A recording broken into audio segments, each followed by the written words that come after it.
मांत्रिक, तोच मांत्रिक ज्याच्या मृत्यूला फार वर्षांपूर्वी चेतन कारणीभूत होता. पण मांत्रिकाने आयुष्यात प्राप्त केलेल्या अनेक काळ्या विद्या आणि भयानक सिद्धींच्या जोरावर तो वारंवार मरूनही पुन्हा कोणाच्या ना कोणाच्या शरीरात प्रवेश करून जिवंत होत होता. इतकंच नाही तर अनेक भूत, पिशाच, अमानवी शक्ती या त्याच्या अधीन होत्या. आज तो एकटा नव्हता, त्याच्या बाजूला उभं होतं त्याचं भयानक सैन्य. एका अज्ञात शक्तीने मांत्रिकाने वसवलेलं गाव बेचिराग केलं होतं.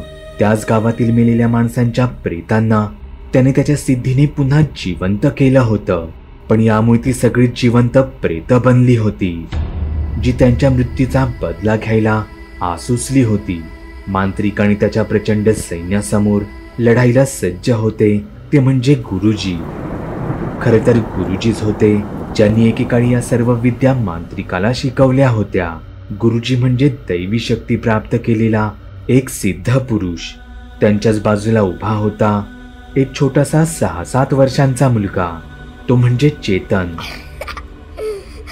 हा देखील एक आत्माच होता, भरपूर शक्ती असलेला पण तितकाच चांगला.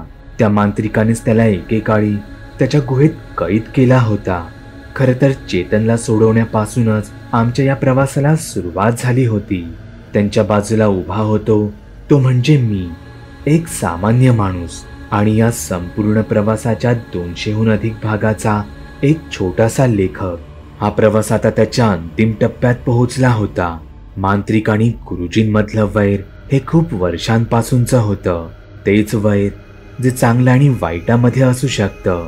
त्यात एका अज्ञात शक्तीने मांत्रिकाचं संपूर्ण गावच उद्ध्वस्त केलं, ज्यासाठी मांत्रिक गुरुजींनाच दोषी मानत होता. हीच होती या अंतिम युद्धामागची काही महत्वाची कारणे. अचानकच दुरून शंख फुकण्याचा आवाज आला.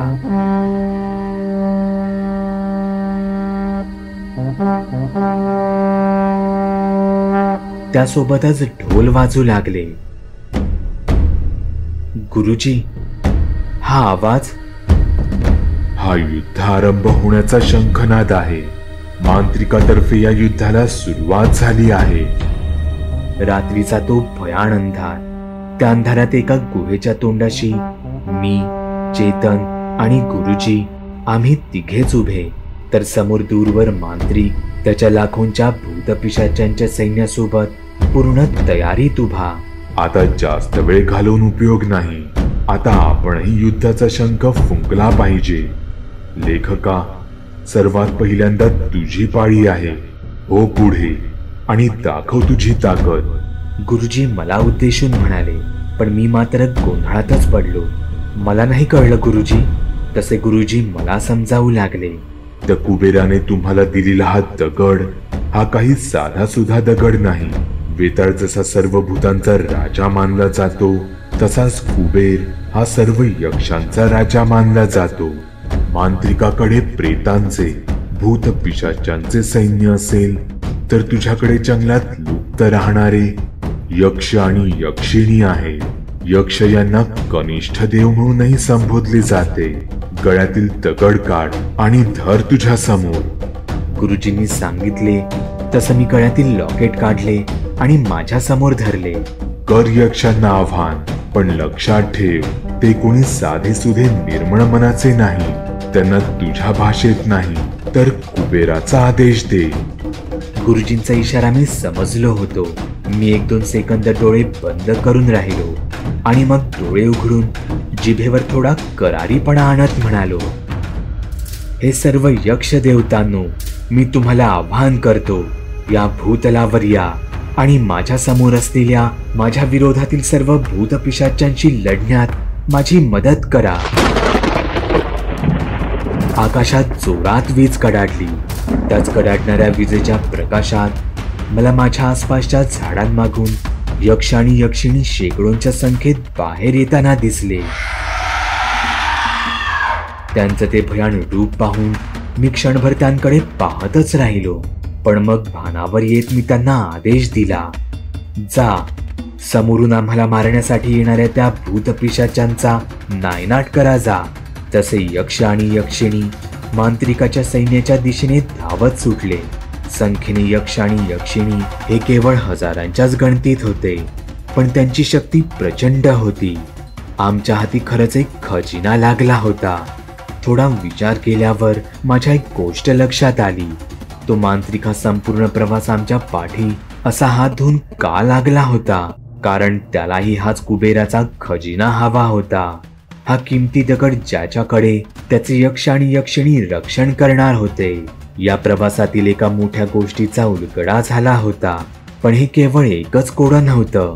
या युद्धात अजून बऱ्याच गोष्टी, बरीच कोडी, मनातील बऱ्याच प्रश्नांची उत्तरे मिळणे अजून बाकी होती. चेतन, जा त्या मांत्रिकाच्या सैन्याला दाखव तुझी ताकद. तू जितके त्याचे प्यादे मारशील तितकी जास्त वेदना त्याला होईल हे लक्षात ठेव. गुरुजींचे हे शब्द दूरवर उभ्या मांत्रिकाच्याही कानामध्ये शिरले, पण तो जागचा हल्ला नाही. आपली मूठ आवळून तो दूरवर तिथेच उभा राहून आमच्याकडे नुसता एकटक पाहत होता. इथे गुरुजींचा आदेश मिळताच चेतन धावत सुटला. तो सळसळत एका झाडावर चढला आणि झाडावरून त्याने खाली उडी मारली. तो थेट त्याच्या रेड्यावर जाऊन बसला. देवांचे जसे पशुपक्षी वाहन मानले जातात, तसेच चेतन हे भूत रेड्यावर बसलेले दिसून येते. त्याच रेड्याच्या पायाखाली समोर येथील त्या भूतांना तुडवून चेतन पुढे निघाला होता. पण चेतनचे याने समाधान झाले नाही. त्याने मध्येच त्यांतीलच एका प्रेतावर उडी मारली. जमिनीवर पडलेले 2 दगड जादूनेच स्वतःच्या हातात खेचत त्याच दगडांनी त्याने त्याच्या चेहऱ्यावर एकावर एक वार करून त्याचा जबडाच तोडून टाकला. चेतनने पुढे दुसऱ्या प्रेतावर उडी मारली. त्याचं तर त्याने मस्तकच धडा वेगळं केलं. चेतनच्या मनातील त्या मांत्रिकाविषयीचा राग लपून राहिला नव्हता. तो राग तर मांत्रिकाच्या अंतानंतरच शांत झाला असता. इथे गुरुजींनी त्यांची नजर माझ्याकडे वळवली.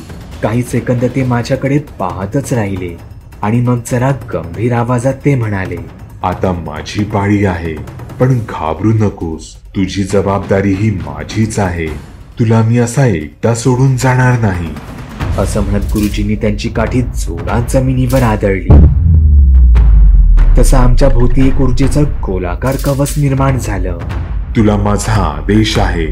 जोपर्यंत मी सांगत नाही तोपर्यंत तू या कवचाच्या बाहेर पाऊल ठेवणार नाहीस. मी मानेनेच त्यांना माझा होकार सांगितला. तसे ते स्वतः एकटेच त्या कवचामधून चालत बाहेर आले. ते चालत माझ्यापासून 15-20 फूट लांब जाऊन उभे राहिले. त्यांनी त्यांची काठी जमिनीवर पुन्हा एकदा जोरात आपटली. पण यावेळी झालेला आवाज फारच भयंकर होता, कारण आकाशात त्याच वेळी एक वीज कडाडली आणि काही कळायच्या आत ती गुरुजींच्या सरळ काठीत शिरली. समोर अचानकच वीज कडाडल्यामुळे इतका उजेड झाला होता की मला काही क्षण तर काहीच दिसेनासे झाले. पण जेव्हा माझी नजर गुरुजींकडे गेली तेव्हा माझं तोंड खुलच राहिलं. गुरुजींचे डोळे पांढरे झाले होते. त्यांचे संपूर्ण शरीरच एखाद्या बल्ब सारखे चमकू लागले होते. गुरुजींचा हा अवतार तर मी संपूर्ण प्रवासात याआधी कधीच पाहिला नव्हता. त्यांनी 10-12 फूट लांब उडी मारली. मी त्यांच्याकडे अजूनही आश्चर्याने पाहतच होतो. 70-80 वय असलेला एक वयस्कर माणूस हॉलिवूड सिनेमातील एखाद्या सुपर हिरो सारखा उड्या मारत होता.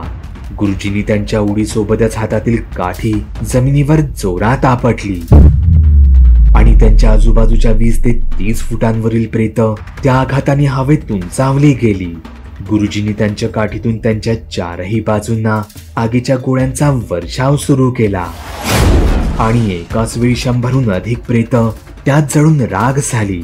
माझ्या चेहऱ्यावर इतक्या दिवसांत पहिल्यांदाच समाधानाचं हास्य झळकू लागलं. मला मिळालेलं कुबेराचं सैन्य, चेतनची वाढलेली शक्ती आणि गुरुजींचा तो याआधी कधीही न पाहिलेला दैवी चमत्कारिक अवतार या युद्धात आमची जीत पक्की असल्याचंच सांगत होता. मला तर आता वाटू लागलं गुरुजी उगाचच घाबरले होते. या युद्धात आमची 1% नाही तर 100% जीत निश्चित होती. समोर असलेल्या मांत्रिकाच्या सैन्यातील जवळपास 10% सैन्य तर युद्धाच्या 20 मिनिटांतच मारले गेले होते. पण मला तरीही त्या मांत्रिकाचं मात्र नवलच वाटत होतं. मला मारायला तिथे इतका उतावीळ असलेला तो मांत्रिक आता मात्र प्रत्यक्ष युद्धात गप्प बसला होता. या युद्धात तो साधा एक पाऊल चालला नव्हता. कदाचित आमच्या शक्तीला तो घाबरला असणार. या विचाराने मी मनातल्या मनात हसू लागलो. तोच अचानक माझ्या पावलांना कंप जाणवू लागले, भूकंपासारखे. पण तो भूकंप नव्हता. क्षणाक्षणाला ते कंप येतच चालले होते. जणू कोणाच्या तरी भीमकाय पायांच्या चालण्याने ते बनत होते असावे. याची जाणीव तिथे गुरुजींनाही झाली. ते देखील जागेच थांबले. कोणीतरी भयंकर येत होतं. जंगलाच्या दिशेने लाल प्रकाश दिसू लागला. तशी मांत्रिकाच्या बाजूने लढणारी सर्व प्रेत जमिनीत शिरू लागली. भूत पिशाच झाडांवर चढू लागली. जंगलातून नक्कीच काहीतरी भयंकर येत होतं. चेतन आणि गुरुजी सावध झाले. यक्ष आणि यक्षिणी आता कोणाशी लढावं या गोंधळात पडले होते. तेवढ्यातच तो भीमकाय अजस्त्र आकाराचा सैतान झाडांमधून बाहेर आला. डोक्यांवर भयानक शिंगे, भट्टीत तापलेल्या लोखंडासारखा लाल रंग, तोंडाच्या आत डोळ्यांमध्ये धगधगणारी खरोखरची आग. सगळं काही विध्वंस करायच्या मानसिकतेने तो पुढे चालला होता. त्याला कसलीही भीती नव्हती. त्याचं कोण आणि काय वाकडं करू शकणार होतं. त्याचं प्रत्येक पाऊल जमीन हादरवून सोडत होतं. काही यक्ष आणि यक्षिणी त्यावर धावून गेले तर त्यांना त्या सैतानाने स्वतःच्या पायाखाली चिरडून मारले. तो इथवरच थांबला नाही. समोरून येणाऱ्या अजून काही यक्षांवर तो अक्षरशः आग ओकू लागला. इतक्या वेळेत यक्षांपैकी एकही साधा जखमी देखील झाला नव्हता. पण आता त्या सैतानाच्या 2 चालीत 10 यक्षांना मोक्षप्राप्ती झाली होती. त्या दानवाच्या येण्याने या युद्धाचं चित्रच पालटून गेलं होतं. मी स्वतःला गुरुजींनी बनवलेल्या वर्तुळाच्या आत असलेलं पाहून नशीबवान समजत होतो. गुरुजींनी चेतनला आधीच त्या दानवापासून लांब राहायला सांगितले. तिथे तो दानव यामुळे यक्ष आणि यक्षिणींना एक एक करून मारायला मोकळा होता. तो सगळीकडे त्याच्या तोंडाने आग ओकत होता आणि सगळं उद्ध्वस्त करत होता. काही वेळातच कुबेराने दिलेलं यक्ष आणि यक्षिणींचं अर्ध अधिक सैन्य त्या दानवाने संपवून टाकलं होतं. तो दानव कोणी साधारण नव्हता. या आधीच्या युगात साक्षात देवांनीच मिळून त्या दानवाला जमिनीत जिवंत पुरले होते. पण मांत्रिकाने त्याला जिवंत करून आता स्वतःच्या हातात ठेवले होते. गुरुजींनी त्यांची काठी जमिनीवर आपटली, अजून एकदा आपटली, आणखी एकदा आपटली. ते जितक्यांदा त्यांची काठी जमिनीवर आदळत होते तितकाच त्या काठीवरचा मणी अधिक चमकत होता. एक प्रकारे जमिनीवरती काठी आपटून गुरुजींद्वारे चार्ज केली जात होती. ती काठी आपोआपच थरथरू लागली आणि गुरुजींनी त्यात तयार झालेली सर्व ऊर्जा त्या दानवावर सोडली. जोराचा विस्फोट झाला. धुळाचा सर्वत्र लोट पसरला. वार त्या दानवाच्या बरोबर छातीवर झाला होता.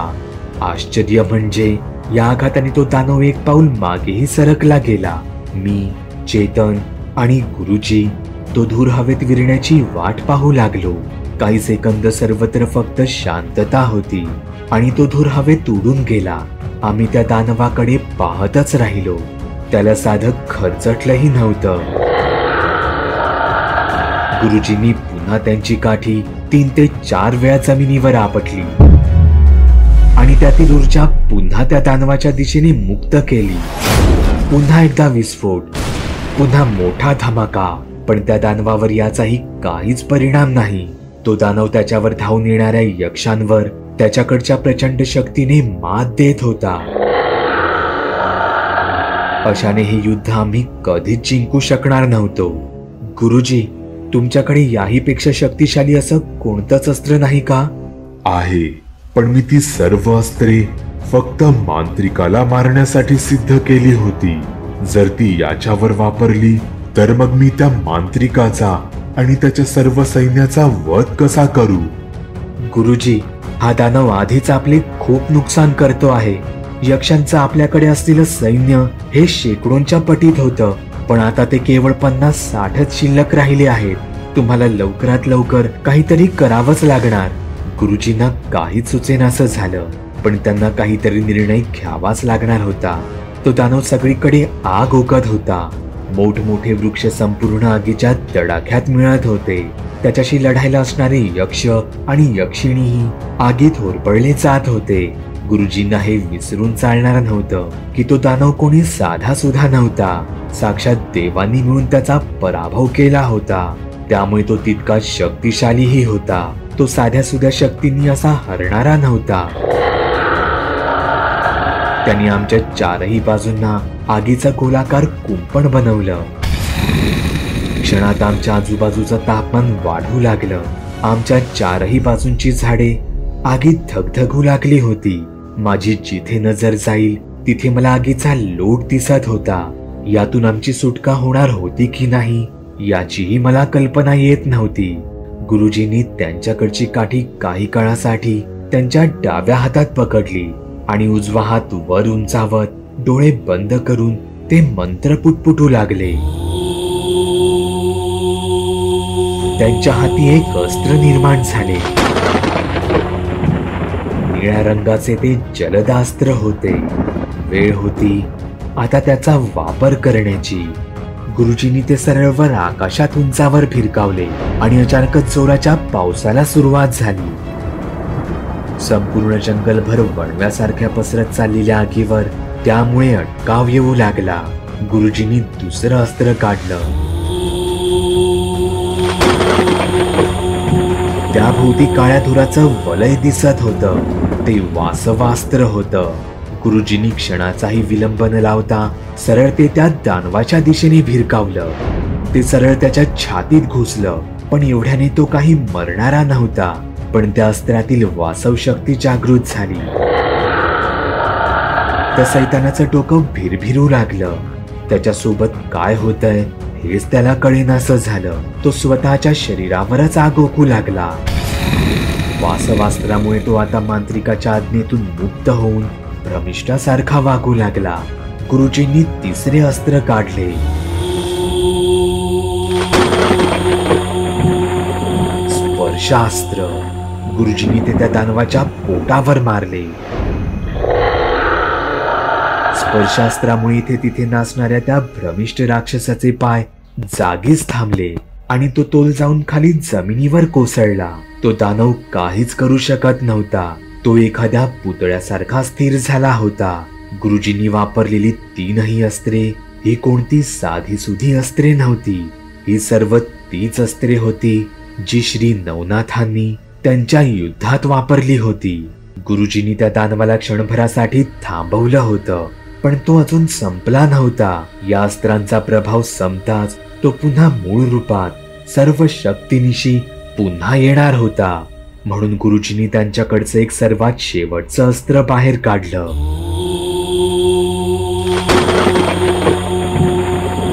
वज्रास्त्र. गुरुजींनी एक वेळ रागात मांत्रिकाकडे पाहिले आणि त्यांनी ते वज्रास्त्र सरळ त्या दानवाच्या मस्तकात मारलं. आगीत तेल ओतावे तसा मोठा विस्फोट झाला आणि तो दानव, आसूर, राक्षस आगीमध्ये भस्म झाला. आमच्यावरचं एक सर्वात भयानक संकट नष्ट झालं होतं. पण यासाठी गुरुजींना मोठी किंमत मोजावी लागली होती. इतके दिवस गुहेत तप करून मिळालेली सर्व अस्त्रे ही त्यांनी आता कायमची गमावली होती. राक्षसाचा अंत होताच जमिनीत शिरलेली प्रेत पुन्हा एकदा जमिनीतून बाहेर पडू लागली. झाडावर लपलेली भूतपिशाचे खाली येऊ लागली. शक्तिशाली मांत्रिकाशिवाय त्याचे 80 ते 90 हजारांचं सैन्य आमच्या समोर उभं होतं. आणि इथे आमच्या बाजूने उभे होते ते म्हणजे गुरुजी, चेतन आणि 40 ते 50 यक्षांचं सैन्य. गुरुजींचा आदेश मिळताच चेतन आणि यक्ष समोरील त्या भूतप्रेतांवर तुटून पडले. मी त्या चमत्कारिक गोलात उभा माझे दोन्ही हात जोडून देवाकडे प्रार्थना करत होतो. गुरुजींवर आणि चेतनवर अजूनही बरंच काही अवलंबून होतं. सर्व यक्ष आणि यक्षिणीही या युद्धात त्यांचं फार महत्वाचं कर्तव्य पार पाडत होते. गुरुजी त्यांची काठी जमिनीवर आदळत आणि मग एकाच घावात त्यांच्या चारही बाजूंच्या शेकडो प्रेतांना यमसदनी पोहोचवत. चेतन त्याच्या रेड्यावरून सुसाट निघालेल्या एखाद्या टेम्पो सारखा वाटेत येईल त्यांना चिरडत जात होता. यक्ष आणि यक्षिणी तर भूतप्रेतांसमोर मुंगूस आणि सापांसारखे होते. बघता बघता समोरील मांत्रिकाचं सैन्य 80-90 वरून 40,000 येऊन पोहोचलं. हजारो सैन्य तर फक्त माझ्या भोवती गोळा झालं होतं, पण त्या वर्तुळातून त्यांना आत येताच येत नव्हतं. पण असं असूनही तिथे मांत्रिक मात्र अजूनही शांतच होता. त्याची अशी शांतता फारच जीवघेणी वाटत होती. त्याच्या डोक्यात अजून काहीतरी नक्कीच शिजत होतं. तेवढ्यात माझ्या आजूबाजूला जमलेली भूतपिशाचे अचानकच माझ्यापासून लांब झाली. दूरवरून मला एक आकृती अंधारातून बाहेर येताना दिसली. ती आकृती माझ्या ओळखीची होती. त्या आकृतीकडे पाहून माझे हातपाय सुन्नच पडले. मी भावनेच्या भरात अक्षरशः कापू लागलो होतो. जंगलातील ती मुलगी माझ्यापासून 20-25 फुटांवर येऊन उभी राहिली होती. माझे डोळे आपणच पाणावले गेले. एवढं सगळं झाल्यानंतर आता ही इथे काय करत होती? आणि अशा वेळी सगळीकडे रात्रीचा वारा सुटला होता. तो दानव मरण पावला असला तरी त्याने पेटवलेल्या झाडाझुडपांच्या अजूनही ज्वाळा निघतच होत्या. त्याच्याच लाल उजेडात माझी नजर जंगलातील त्या मुलीच्या पोटाकडे गेली. वाऱ्याने तिच्या पोटावरचा कपडा बाजूला झाला होता. तिचं पोट नॉर्मल वाटत नव्हतं. ती मुलगी तर 3-4 महिन्यांची गरोदर होती. माझं डोकंच चालेनासं झालं. मी माझ्या डोक्यावरील केसांना घट्ट खेचत माझ्या गुडघ्यांवर बसलो. मी किती मूर्ख होतो, जो मी अजूनही तिच्याकडून अपेक्षा ठेवून होतो. मी हा संपूर्ण प्रवास अगदी सुरुवातीपासून नीट आठवू लागलो. आधी जोखीनी, मग शंखचूर्णी. मला आत्ता कळले की ही भूत त्या मुलीला का झपाटत होती. जोखीनी, जे भूत एखाद्या बाळंतिणीलाच झपाटते, आणि शंखचूर्णी हे भूत फक्त एखाद्या नवविवाहितेलाच झपाटते. आमच्यावरचे हे सगळेच हल्ले त्यावेळी जाणीवपूर्वक करण्यात आले होते. पण त्या मुलीचं आता या युद्धात काय काम? तू जा इथून. का आली आहेस इथे? मी थोडं अडखळतच तिला म्हणालो. पण तिच्या चेहऱ्यावरचे हावभाव मला काहीसे वेगळे वाटत होते. ती चालत माझ्याच दिशेने येत होती. मला माझ्या भावनांवर आवर घालणे कठीण जात होते. तोच ती मुलगी माझ्या अगदी जवळ येऊन उभी राहिली. आम्ही एकमेकांच्या नजरेत पाहिले. आमच्यामध्ये फक्त गुरुजींनी बनवलेले ते जादुई वर्तुळ होते. तिची नजर मला तिच्याकडे बोलावत होती आणि मी मूर्खासारखा त्या वर्तुळाबाहेर पडण्यासाठी माझं पाऊल वर उचललं होतं. तोच मला दूरवर आणखी एक हालचाल दिसली. गुहेच्या पाठी कोपऱ्यात एक माणूस उभा मला दिसला. हा तोच होता ज्याच्यासोबत ही मुलगी निघून गेली होती. त्याला पाहून मी वास्तवात आलो. मी माझं पाऊल जागेवरच ठेवलं. हा सगळा काय प्रकार होता? हे दोघे मिळून मला वेड लावायचा प्रयत्न करत होते का? हे इथे का आले होते? मला जळवायला? मी 2 पावले मागे झालो, पण ती मुलगी 1 पाऊल माझ्या दिशेला आली आणि त्या वर्तुळाला तिचा स्पर्श होताच विजेचा जोराचा झटका लागावा तशी ती पाठच्या पाठी फेकली गेली. ती भयानक किंचाळली. तिचं ओरडणं मला काही नॉर्मल वाटलं नाही. असं वाटत होतं तिच्या शरीरात एका आत्म्याने प्रवेश केला आहे आणि तिच्या शरीरातील आत्माच वेदनेत ओरडत आहे. त्या मुलीवर आजवर स्त्री वर्गातील भूतांनी एकावर एक बरेच हल्ले केले होते, पण आमच्यामुळे आणि गाठोड्यावाल्या बाबांमुळे कोणतीही आत्मा तिच्या शरीरावर आजपर्यंत ताबा मिळवू शकली नव्हती. पण आमच्यापासून लांब जाताच तिच्या शरीरावर एका आत्म्याने ताबा मिळवला होता. प्रसूता. तो आत्मा म्हणजे प्रसूता होती. एका बाळंतिणीची आत्मा जी फक्त बाळंतिणीलाच झपाटते. प्रसूता ही आसाममध्ये फारच कुप्रसिद्ध आहे. आसाममध्ये प्रसूताची दहशत इतकी आहे की तिथे संध्याकाळ होताच कोणतीही बाळंतीण घराबाहेर पडत नाही. प्रसूतापासून वाचण्यासाठी तिथे बाळंतिणीच्या हातात मंतरलेले तावीज बांधले जाते. प्रसूता ही बाळंतिणी बरोबरच बाळासाठीही तितकीच धोकादायक मानली जाते. तीच प्रसूता जंगलातील त्या मुलीच्या शरीरात शिरली होती. म्हणूनच दैवी वर्तुळाचा स्पर्श होताच ती लांबवर उडवली गेली. त्या मुलीला एका भूताने झपाटले हे मी समजू शकत होतो, पण तिला इथे यायचं काहीच कारण नव्हतं. मी माझ्या डोक्याला अजून थोडा ताण दिला. आणि माझ्या समोर या प्रवासातील अजून एक कोडं आलं. या सर्व भूतांना मांत्रिक हाताळत होता. आमच्यावर झालेले प्रत्येक हल्ले हे मांत्रिकाने कुबेराचा तो दगड मिळवण्यासाठी केले होते. पण मग मांत्रिकाने त्या मुलीवर हल्ले का केले? तिला प्रसूताने केवळ झपाटलं नव्हतं, तर मांत्रिकाच्या सांगण्यावरून इथे आणलं होतं. पण का? या प्रवासात आजवर घडलेल्या प्रत्येक गोष्टींची कुठे ना कुठे तार ही जोडलेलीच होती. याची ही तार, याचंही उत्तर इथेच कुठेतरी होतं. पण मला ते काही केल्यास सापडत नव्हतं. तिथे तो माणूसही त्या मुलीला वाचवण्यासाठी तिच्या पाठी आला होता. पण समोरील भयंकर युद्ध पाहून तोही गुहेपाठी लपून बसला. मी त्या मुलीवरून मुद्दामूनच माझी नजर हटवली.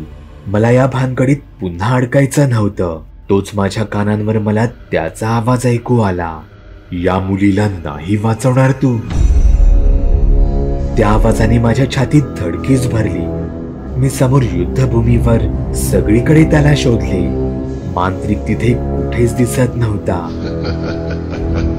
याचा अर्थ तो माझ्या पाठी येऊन उभा राहिला होता. सांग तुझ्या गुरुजींना त्यांची हत्या दे टाकायला, नाहीतर ही मुलगी इथेच मेली म्हणून समज. मी माझे डोळे बंद केले. मला याचीच तर भीती वाटत होती. मी माझ्या हातांच्या मुठ्या आवळल्या. मी कोणासाठीही त्या दैवी पुरुषाचा बळी जाऊ देणार नव्हतो. पण मला त्याच्या प्रश्नांना काहीतरी उत्तर द्यावंच लागणार होतं.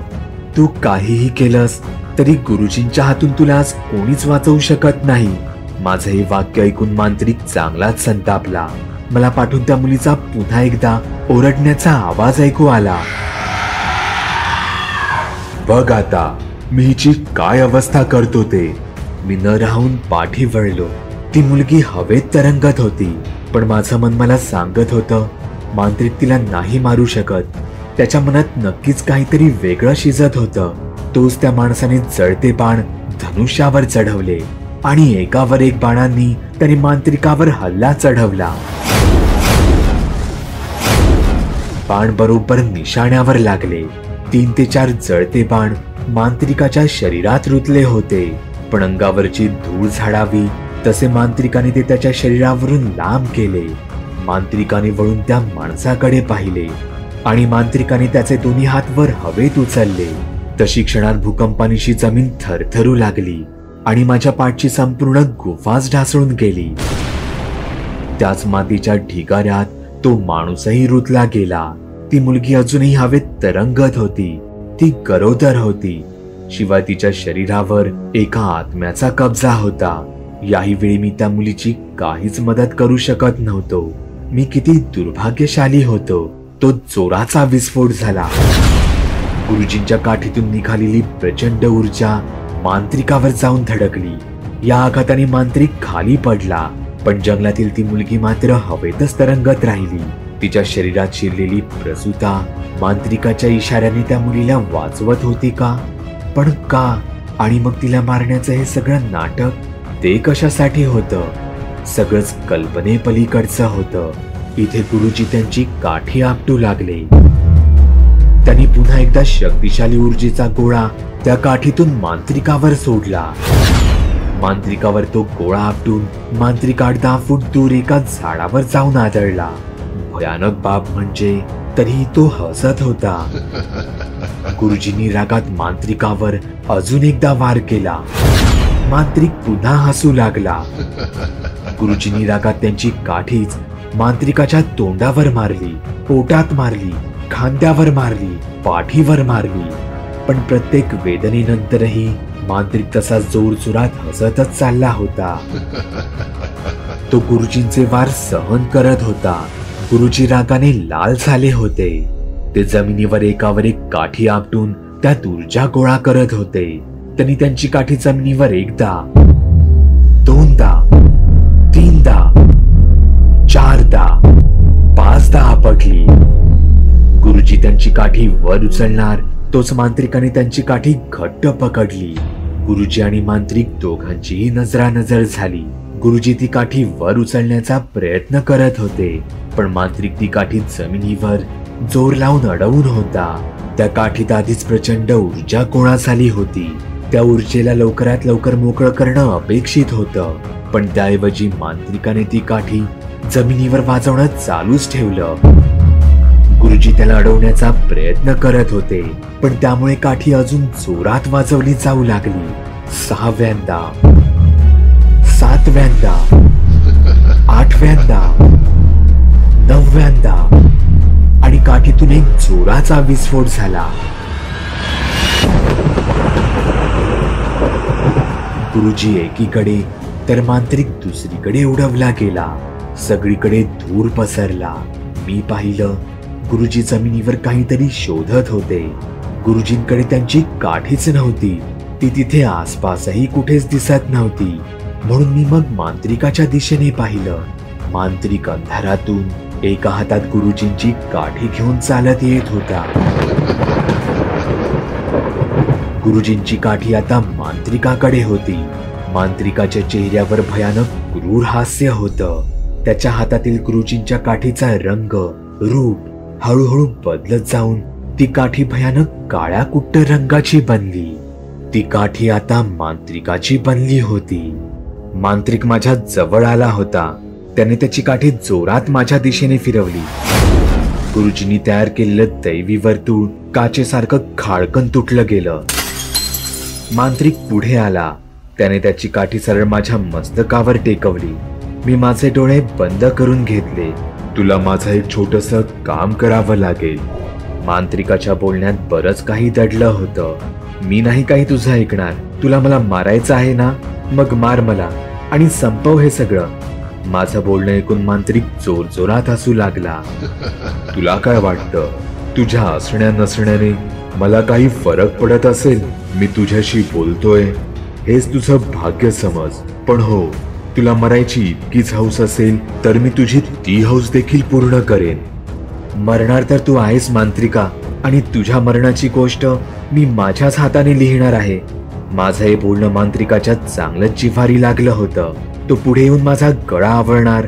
तोच माझ्या गळ्यातील कुबेराच्या जादुई दगडाकडे पाहून तो क्षणभर तिथेच थांबला. तो रागात होता.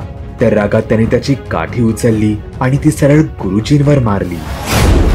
जोराचा विस्फोट झाला आणि गुरुजी काही अंतर दूर जाऊन पडले. तो त्या काठीने गुरुजींवर एकावर एक वार करतच सुटला होता. गुरुजी रक्तबंबाळ झाले होते. तेही जास्त काळ सहन करू शकले नसते. थांब मांत्रिका, सोड त्यांना. तू सांगशील ते मी करेन, मी मांत्रिकाला म्हटले. पण मांत्रिक थांबला नाही. तो क्रूरपणे गुरुजींवर एकावर एक वार करतच राहिला. गुरुजींची अवस्था मला पाहवत नव्हती. गुरुजी बरोबर म्हणाले होते. हे युद्ध जिंकण्याची आमची शक्यता ही केवळ 1% होती. यातून आमचं जिंकणं ही केवळ अशक्य होतं. गुरुजींसारख्या इतक्या वृद्ध माणसाला असा वेदनादायी मृत्यू मिळू नये इतकीच माझी इच्छा होती. पण मी अजून हार मानली नव्हती. मी जोरात ओरडलो, मी सर्व यक्षांना आदेश देतो, इथे येऊन या मांत्रिकाचा नाश करा. तसे मांत्रिकाचे गुरुजींवरचे वार अचानकच थांबले. मांत्रिक रागात माझ्याकडे पाहू लागला. तिथे गुरुजी रक्तबंबाळ झाले होते. युद्धात उरलेले सर्व यक्ष आणि यक्षिणी धावत मांत्रिकाच्या दिशेने आले. मांत्रिक प्रचंड रागात होता. त्यालाही माहित होतं यक्षांमध्ये दैवी शक्ती असल्याने तो एकटा त्यांचा वध करू शकत नव्हता. मांत्रिकाने त्याच्या हातातील काठी जमिनीवर जोरात आपटली आणि आम्हा तिघांभोवती जादुई काळ्या रंगाचं वर्तुळ तयार झालं. यक्ष यक्षिणी आमच्या जवळ आले, पण ते जादुई वर्तुळ ओलांडू शकले नाही. मांत्रिक त्यांना मारू शकत नव्हता, परंतु थांबवू मात्र नक्कीच शकत होता. मांत्रिकाने तीच काठी पुन्हा गुरुजींच्या मस्तकावर ठेवली. तो पुढे काय करणार होता याचा मला चांगलाच अंदाज आला होता. म्हणून मी धावत मांत्रिकाच्या पायाशी आलो. मी त्याचे दोन्ही पाय पकडले आणि म्हणालो, मांत्रिका, तू सांगशील ते मी सगळं करीन. मांत्रिकाचे रागाने श्वास फुलले होते, पण त्याने काही काळासाठी स्वतःच्या रागावर ताबा मिळवला. त्याला त्याचं काम जे करून घ्यायचं होतं. तुझ्या गळ्यातील ते लॉकेट काढून जमिनीवर ठेव. मी गुरुजींकडे पाहिले. ते रक्ताच्या थारोळ्यात निपचित पडले होते. माझ्याकडे आता कोणताच पर्याय नव्हता. मी माझ्या गळ्यातील लॉकेट काढून जमिनीवर ठेवले. मांत्रिकाच्या काठीचा एकच वार आणि सगळं काही संपून गेलं. त्या लॉकेटवर काठी आपटताच मोठा विस्फोट झाला. त्यातील खड्याचे तुकडे तुकडे झाले आणि यक्ष कुठे गायब झाले.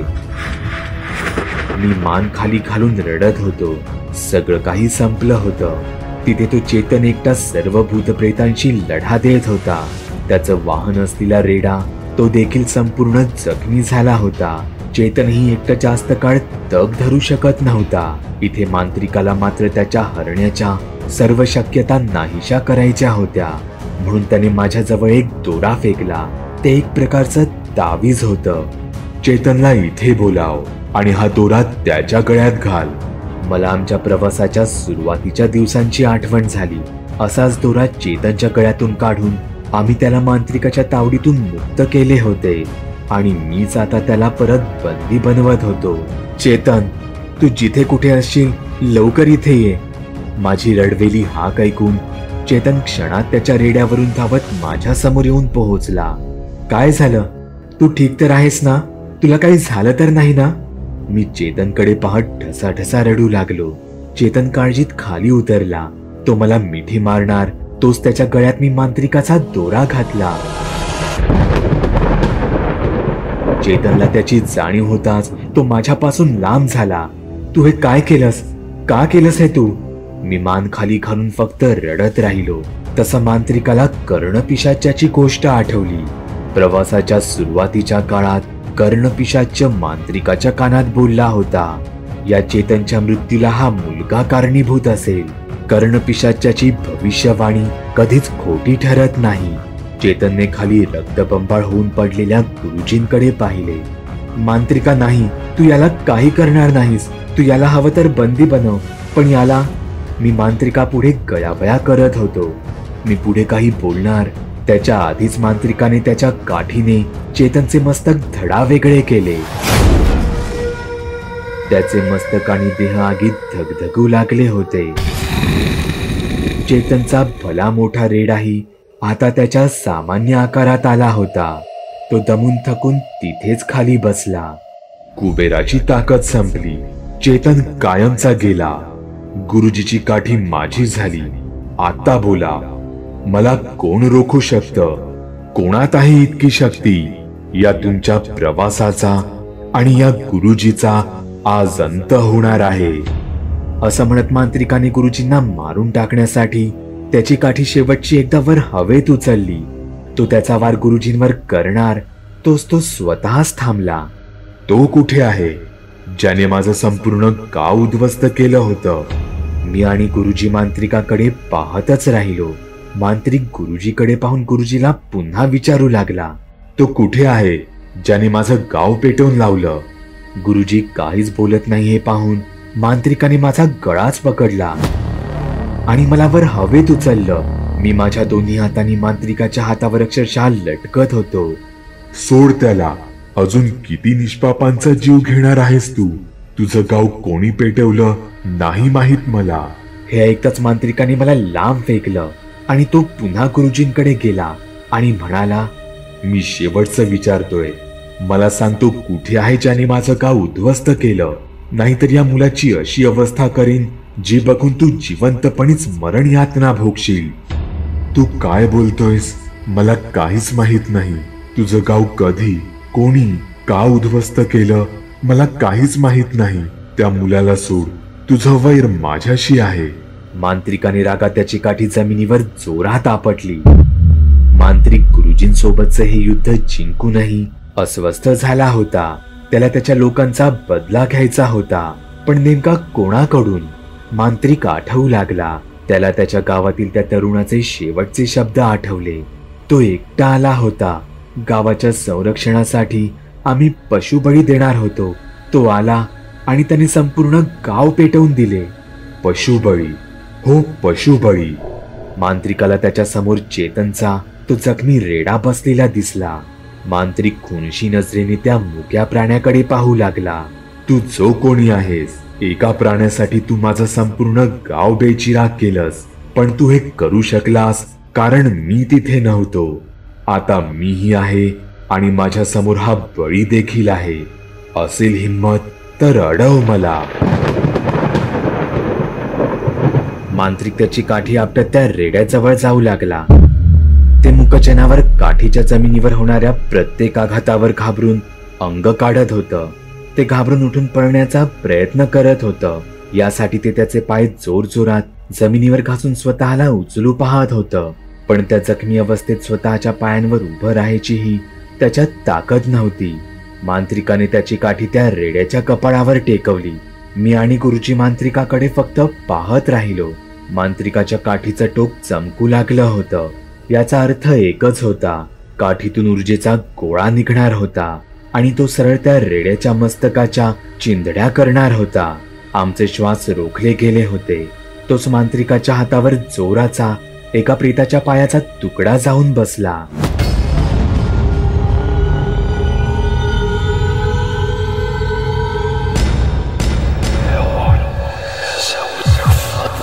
मांत्रिकाच्या हातून त्याची काठी खाली पडली.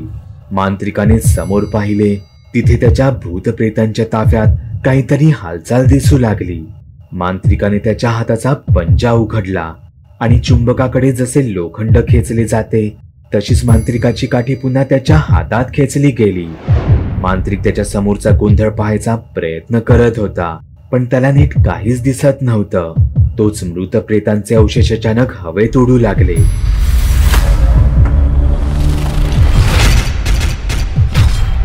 कोणाचे हात, कोणाचे पाय, अंधारातून रक्ताने माखलेला उघड्या शरीराचा पिळदार शरीर यष्टी असलेला किळसवाण्या चेहऱ्याचा एक माणूस बाहेर आला.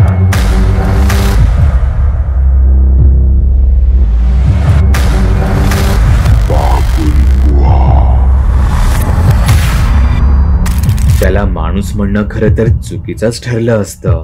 तो एक चालता फिरता सैतान होता. मांत्रिकाने जराही वेळ वाया न घालवता त्याची काठी एकदा जमिनीवर जोरात आपटली आणि ती त्या सैतानासमोर धरून त्यातील ऊर्जेचा गोळा त्या सैतानावर सोडला. जोराचा विस्फोट झाला. धुराचा लोट उठला, पण त्यामुळे समोर काय घडलंय ते काहीच कळत नव्हतं. मांत्रिकाला राहावलं गेलं नाही. त्याने लगेचच त्याची काठी पुन्हा एकदा जमिनीवर आपटली. त्या आघाताने समोरील धूर बाजूला झाला. तेव्हा त्याला त्या सैतानाच्या खऱ्या ताकदीचा अनुभव आला. तो सैतान तसाच जागच्या जागी उभा होता.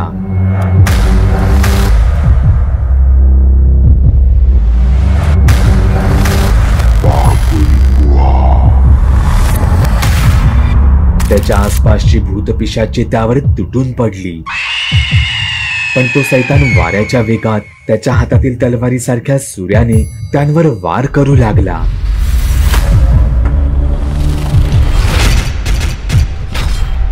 क्षणात त्याने 20-25 प्रेतांची मुंडकीच छाटली. मांत्रिक प्रचंड रागात होता.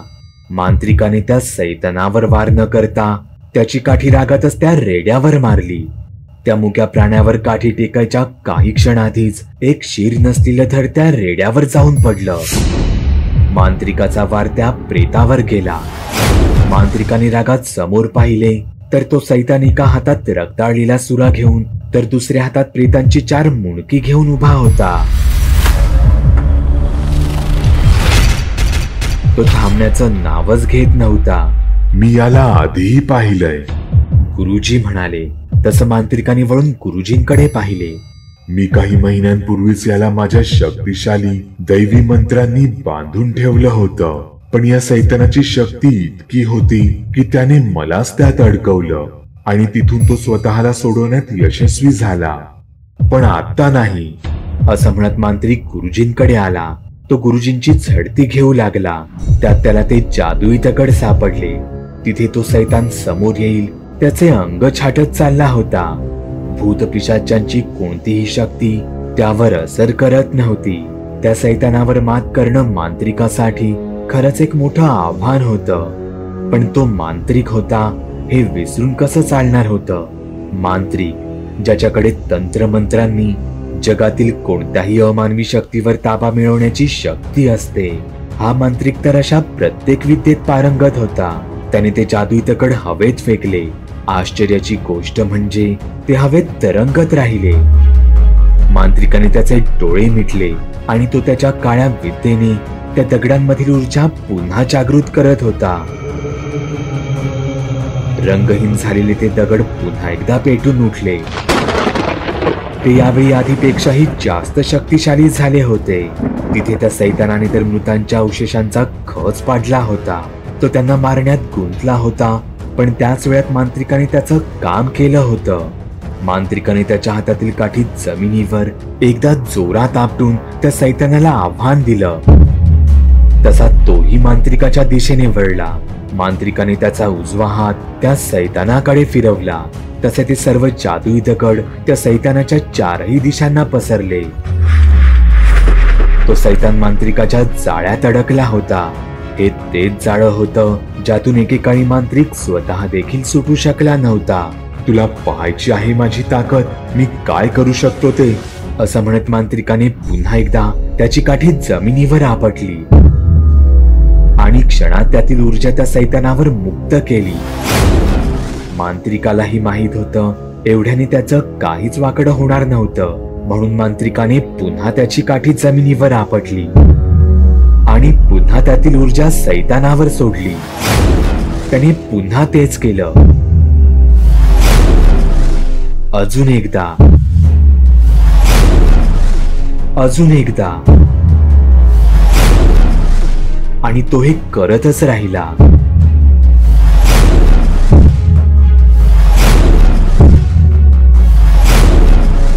मांत्रिक सुराच्या भावनेत इतका गुंफला होता की त्याला त्याच्यातील राग आवरेनासा झाला.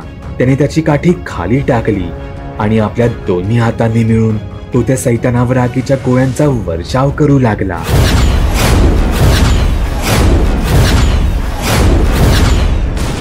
हे वार इतके भयानक होते की एखादे मोठे जहाजही वितळवू शकले असते.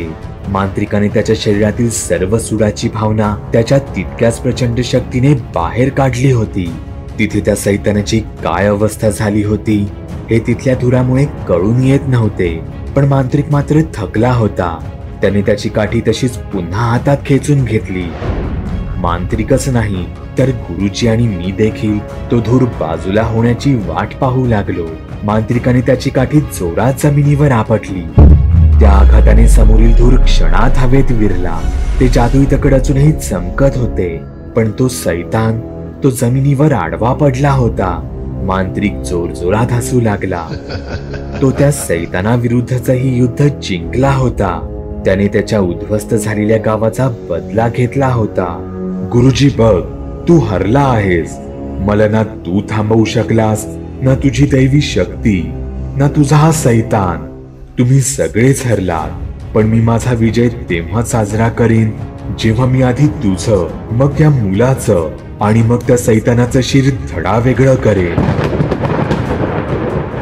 मला माझा मृत्यू माझ्या डोळ्यांपुढे दिसत होता. माझ्या समोर मांत्रिक उभा होता. त्याच्यापासून साधारण 15 फुटांच्या अंतरावर ते जादुई दगडांचं रिंगण होतं. आता नाही तर आयुष्यात कधीच नाही. मांत्रिक आधीच गुरुजींच्या एका बलवान शिष्याच्या शरीरात शिरला होता. मला फक्त ते शरीर त्या वर्तुळात ढकलायचं होतं. मांत्रिक गुरुजींना मारायला पुढे येणार तोच मी सर्व शक्तीनिशी मांत्रिकाला ढकलत त्या वर्तुळाच्या दिशेने घेऊन जाऊ लागलो.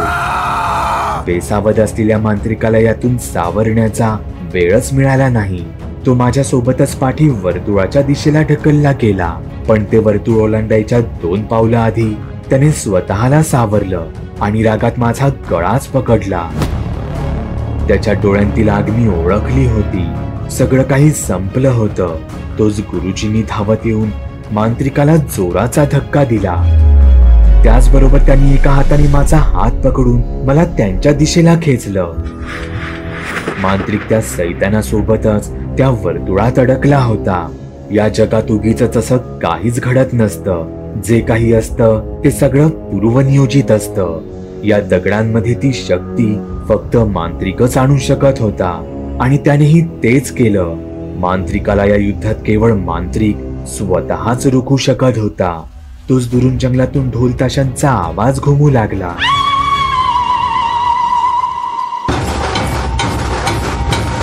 जंगलातून वेताळाची पालखी निघाली होती.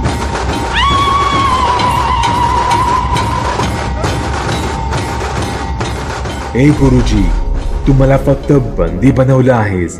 पण मी अजून संपलेलो नाही. पण मग तू लवकरच संपशील. गुरुजी त्यांच्या गूढ आवाजात म्हणाले. मांत्रिकाला त्याच्या पाठी हालचाल जाणवली. तो सैतान परत उठून उभा राहिला होता.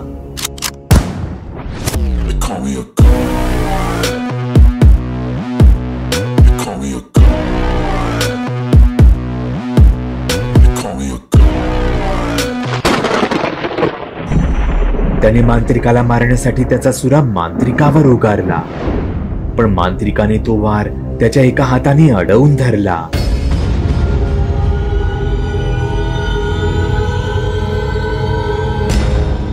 हे त्या सैतानासाठीही अपेक्षित नव्हतं. तो सैतान मांत्रिकावर पूर्ण जोर लावत होता.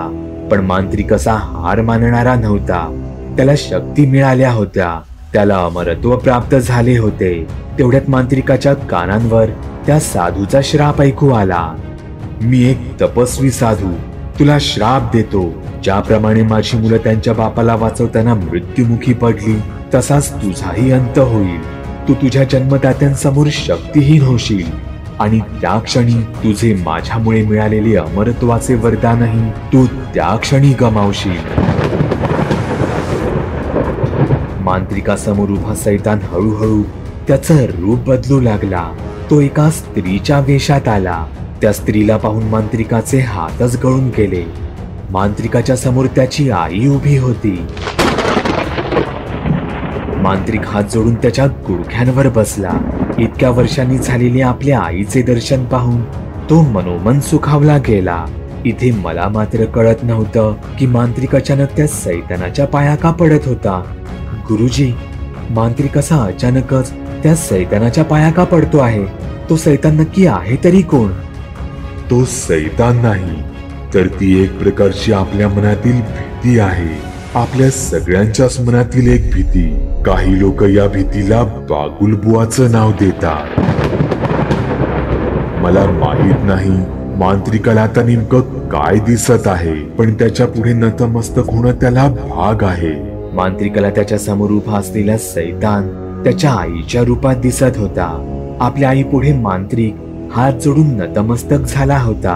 तोच त्या सैतानाने मांत्रिकाचं शिर धडावेगळं केलं. मांत्रिकाचं उरलेलं सगळं सैन्य तिथून हवेत विरून गेलं. जंगलातील त्या मुलीच्या शरीरात शिरलेली प्रसूताची आत्माही त्या मुलीचं शरीर सोडून निघून गेली होती. दुरून वेताळाच्या पालखीचा ढोल ताशांचा जोरजोरात आवाज होऊ लागला.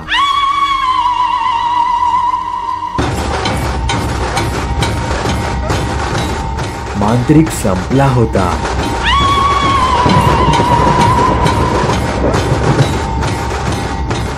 त्याला धोक्याने, फसवणुकीने मारण्यात आलं होतं. पण म्हणतात ना, आईच्या आशीर्वादाची ताकद ही कोणत्याही शक्तीपेक्षा श्रेष्ठ असते. तिने मांत्रिकाला जगण्याची अजून एक संधी दिली. मांत्रिकाचं शिर धडावेगळं झालं खरं, पण ते त्या वर्तुळाच्या बाहेर जाऊन पडलं. सगळीकडे स्मशान शांतता पसरली होती. समोर ते बागुलबुवाचं भूत 7 दगडांमध्ये अडकलं होतं. अचानकच ते दगड बाजूला सरकले आणि तो सैतान तिथून नाहीसा झाला. इथे मी आणि गुरुजी मांत्रिकाच्या डोक्याकडे पाहत होतो. तोच मांत्रिकाने त्याचे डोळे उघडले. त्याचं शिर थरथरू लागलं. त्यातून पांढरा धूर बाहेर पडू लागला. तो मांत्रिकाचा आत्मा होता. तो आत्मा सरळ जंगलातील त्या मुलीच्या दिशेने निघाला. त्या मांत्रिकाने यासाठी तर त्या मुलीला इथे आणलं होतं. ती शक्तिशाली होती, सर्व शस्त्रकलांत निपुण होती आणि सर्वात महत्वाची गोष्ट म्हणजे ती गरोदर होती. मांत्रिकाला त्याच्या नव्या जन्मासाठी अशाच गर्भाची गरज होती. या प्रवासातील अजून एक कोडं उलगडलं होतं. मी सुन्न झालो होतो.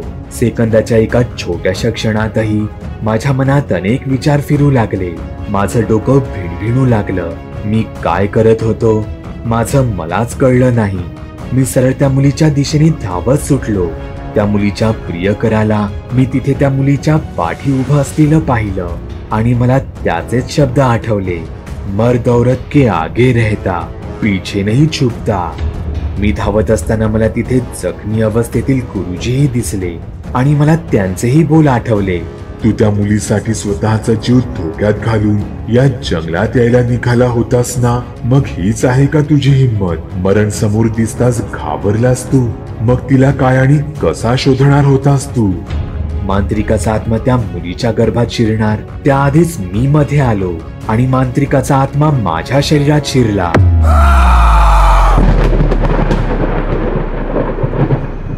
मी धाडकन खाली कोसळलो. माझ्या कानांवर बरेच धावपळीचे आवाज ऐकू येत होते.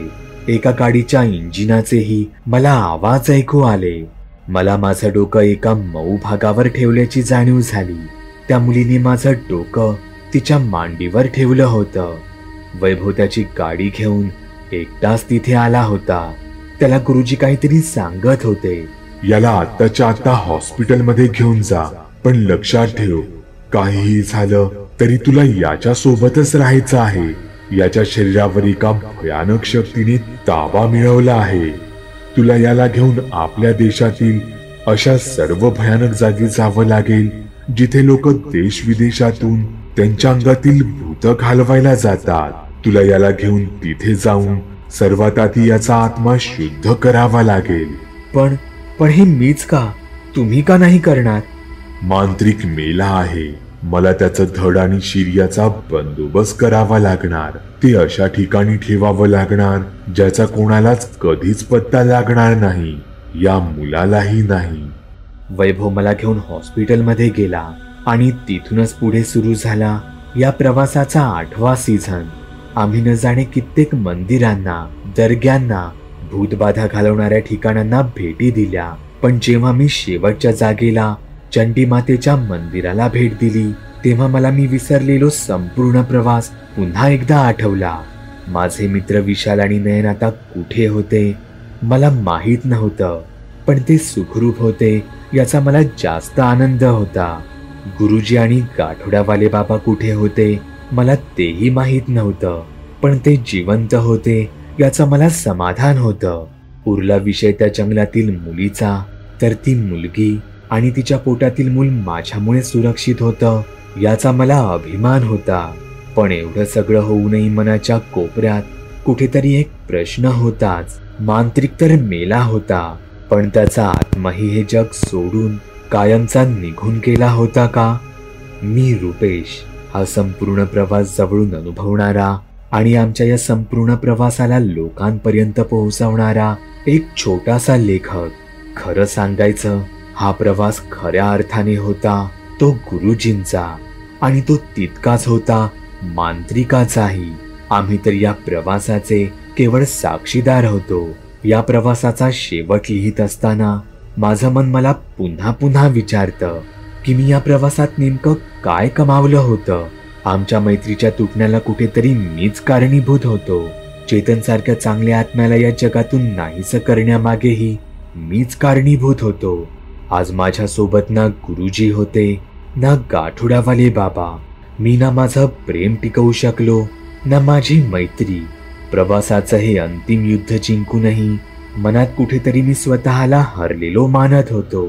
प्रवासात अनेक वळणे येतात, अनेक थरारक क्षणही येतात, पण प्रवास म्हटला की त्याला एक थांबाही येतो.